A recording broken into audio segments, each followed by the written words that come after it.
ఈ అమ్మాయి ఫోన్ మాట్లాడుతూ ఉంటే ఆమె వెనకల నుంచి ఒక పెద్దావిడ వచ్చి ఆ అమ్మాయి మెడలో ఉన్న బంగారపు చైన్ కత్తెరతో కత్తిరిస్తుంది. ఆమె దగ్గర ఉన్న బొమ్మ కారుకు దారం కట్టి ఆ దారంతో బంగారపు చైన్ ని ముడి వేస్తుంది. ఈమె ఒక పాపతో ఓకే అని చెబుతుంది. ఆ పాప కూడా ఓకే అని చెబుతుంది.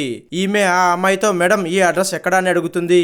ఈ అమ్మాయి ఈ అడ్రస్ రైల్వే కాలనీ వెళ్తుంది, మీరు ఎక్కడికి వెళ్ళాలి అని అడుగుతుంది. ఈమె బి కాలనీ వెళ్ళాలి అని చెబుతుంది. ఈ అమ్మాయి ఆమెతో మాట్లాడుతూ ఉంటే ఆమె వెనకల నుంచి ఒక పాప బొమ్మ కారుని రిమోట్ తో కంట్రోల్ చేస్తూ ఉంటుంది. ఆమె మెడలో ఉన్న బంగారు చైన్ కూడా కింద పడిపోతుంది. ఈ అమ్మాయి అదంతా చూసుకోకుండా ఆమెతో మాట్లాడుతూ ఉంటుంది. ఆమె సరే మేడం థ్యాంక్ యూ అని చెప్పి వెళ్ళిపోతుంది. ఈ అమ్మాయి ఫోన్ లో మాట్లాడుతూ ఆమె మెడలో ఉన్న బంగారు చైన్ చూసుకుంటుంది. ఆమె మెడలో బంగారు చైన్ ఉండదు. ఈ అమ్మాయి భయపడుతూ నా బంగారు చైన్ ఎక్కడో పోయింది, ఎక్కడ పడిందా అని అనుకుంటూ వెతుకుతూ ఉంటుంది. ఈ అమ్మాయి ఆమె మీద అనుమానంతో ఆంటీ ఒక నిమిషం ఆగండి అని చెప్పి నా మెడలో బంగారు చైన్ ఉన్నది, ఇప్పుడు కనిపించడం లేదు అని చెబుతుంది. ఆమె ఏ బంగారు చైన్ అని అంటుంది. ఈ అమ్మాయి నీతో మాట్లాడక ముందు నా మెడలో బంగారపు చైన్ ఉన్నది, మీరు వెళ్లిపోయిన తర్వాత నా మెడలో బంగారపు చైన్ కనిపించడం లేదు, ఎక్కడ ఉందో మర్యాదగా చెప్పండి అని అంటుంది. మీరు ఏం మాట్లాడుతున్నారో నాకు అర్థం కావడం లేదు, నేను ఏ బంగారపు చైన్ తీసుకోలేదు అని చెబుతుంది. ఈ అమ్మాయి ఆంటీ మీరు అబద్ధం చెప్పొద్దు, మీరు నా బంగారపు గొలుసు దొంగతనంగా తీశారు అని చెబుతుంది.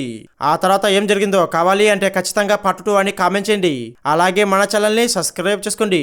Thank you friends.